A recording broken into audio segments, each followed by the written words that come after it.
안녕하세요. 장로회 신학대학교 작곡전공 2학년 남다은입니다. 안녕하세요. 저는 장로회 신학대학교에서 작곡을 가르치고 있는 김신웅 교수입니다.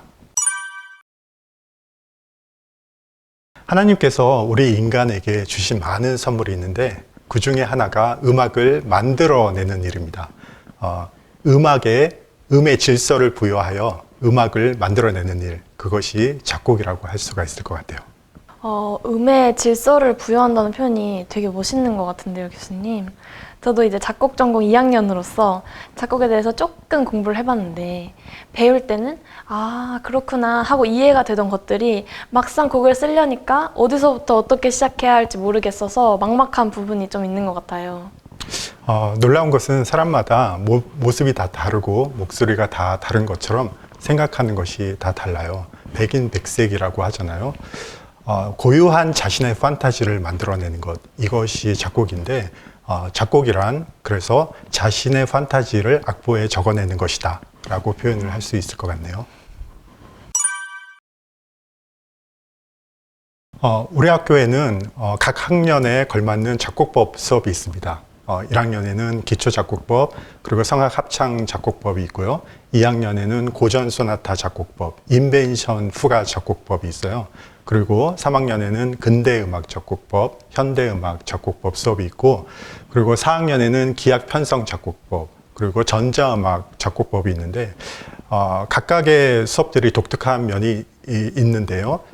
다현이는 지금 2학년이니까 총 4개의 작곡법 수업을 받았을 텐데 어떤 수업이 마음에 들었나요? 교수님, 제가 교수님과 함께 있어서 이런 소리를 하는 게 아니고요.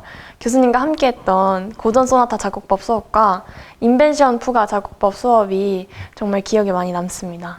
왜냐하면 교수님과 함께 곡을 분석하고 또 직접 곡을 써보는 그 수업 과정이 전공실기 과제곡 커리큘럼이랑 맞아서 그걸 쓸 때 많은 도움이 됐고, 또 교수님이 저희들 한 명 한 명 지목하면서 질문을 해주시잖아요. 이거에 대해서 어떻게 생각하냐고.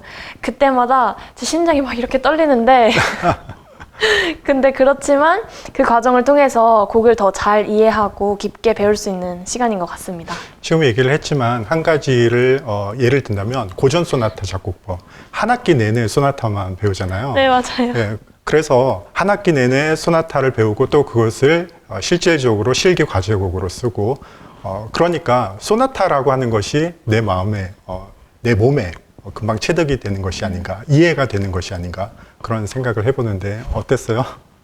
네, 너무 좋았고 전공실기 과제곡에 바로바로 배운 것들을 적용할 수 있어서 되게 유익한 시간이었습니다. 교수님, 저는 졸업 후에 진로가 고민이 되는데요. 작곡으로 할 수 있는 진로들은 뭐가 있을까요? 어려운 질문이기도 하고 간단한 질문이기도 하는데 작곡을 전공했으니까 작곡가가 되는 거겠죠.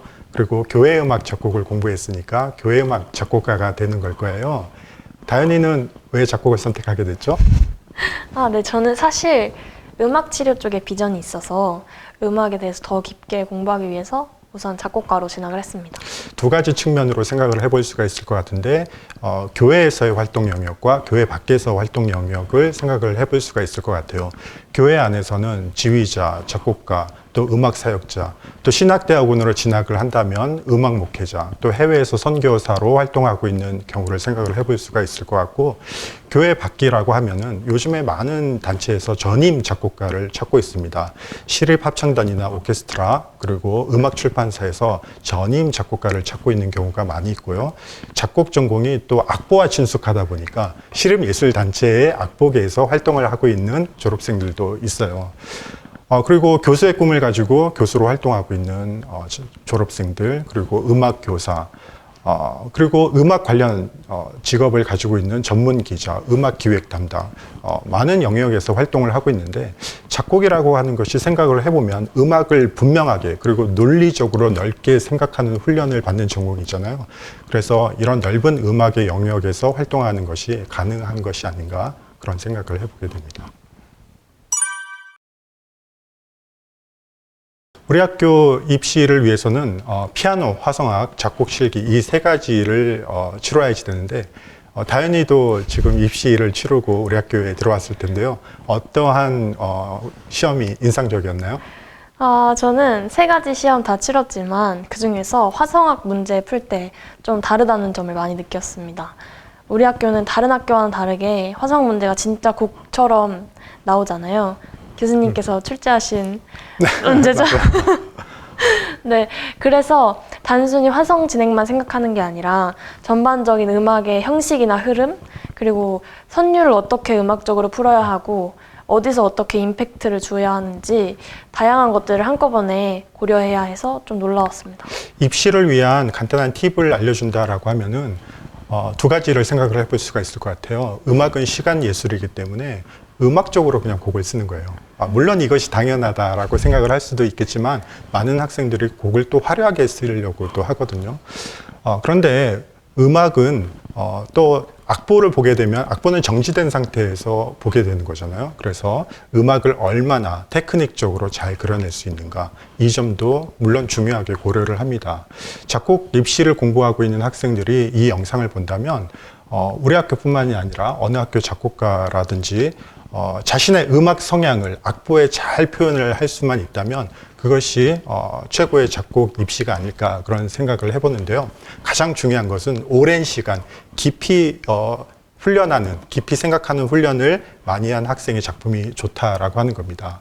이것이 바로 입시를 위한 최고의 작곡 준비가 아닐까 생각을 해보게 되네요. 우리 학교에는 인성, 합창과 관련되어 있는 수업이 굉장히 많이 있어요. 특별히 우리 학교에 합창 지휘 전공이 있는데 이로 인해서 작곡에서도 합창 음악 작곡을 하는 경우가 많이 있습니다.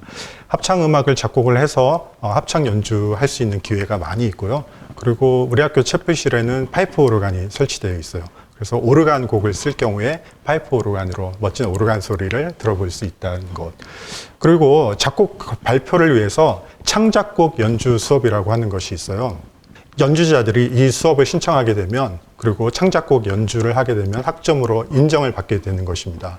작곡가들이 연주자 찾는 것을 굉장히 부담스러워하는데 이 수업을 통해서 아주 말하자면 편하게 작곡가와 연주자가 서로 만남을 주선해주는 그런 수업이라고 할 수가 있을 것 같네요.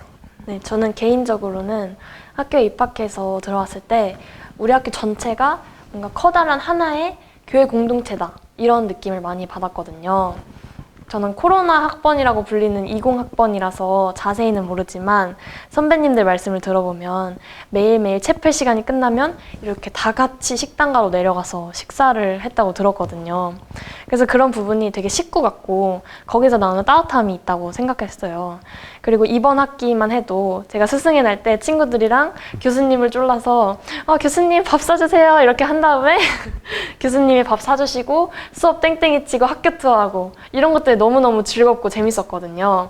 이렇게 사랑의 베이스 안에서 경건과 학문을 할 때 좀 더 시너지 효과가 나지 않았나 싶습니다.